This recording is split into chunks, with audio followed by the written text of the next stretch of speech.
అందరికీ శుభోదయం. మొన్న మార్చి 25వ తారీఖున మా మూడో మనవరాలు పెళ్ళి అయింది.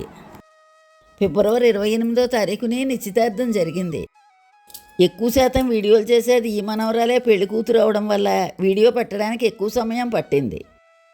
మగపెళ్లి వారిది నెల్లూరు, పెళ్ళి నిశ్చితార్థం కూడా రాజమండ్రిలోనే జరిగాయి.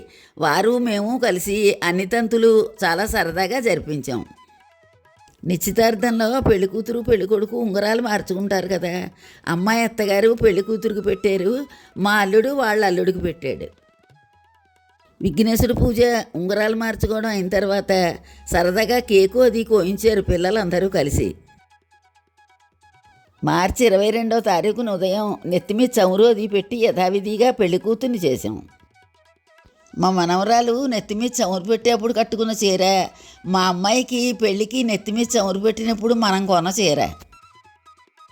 ఇప్పుడు అందరూ సరదాగా పసుపు దంచేప్పుడు పసుపు బట్టలు కట్టుకోవడం, పెళ్లి కూతురి పసుపు నీళ్లు పోసి తర్వాత పిల్లలందరూ జలకాలాడడం, ఇవన్నీ జరిపిస్తున్నాం. మొన్న మా మనవడి పెళ్ళికి కూడా ఇలాగే చేసాం. ఇప్పుడు మనవరాల పెళ్ళికి కూడా ఇలాగే చేసాం. మన పద్ధతులు పాటిస్తూనే ఈ కొత్త పద్ధతులు కూడా చేర్చుకుంటూ చేసుకోవడం వల్ల భలే ఆనందం అనిపిస్తుంది నాకు.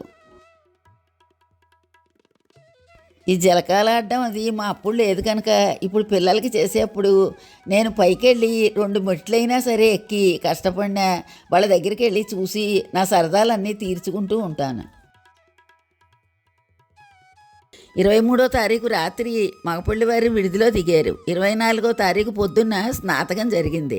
అప్పుడు మేము అందరం వెళ్ళి మగపల్లి వారిని ఆహ్వానించి కళ్యాణ మండపాన్ని తీసుకొచ్చాం. స్నాతకం మొదలెట్టాక మగపల్లి వారు వచ్చి మనల్ని చూడ్డానికి రమ్మని పిలిచారు.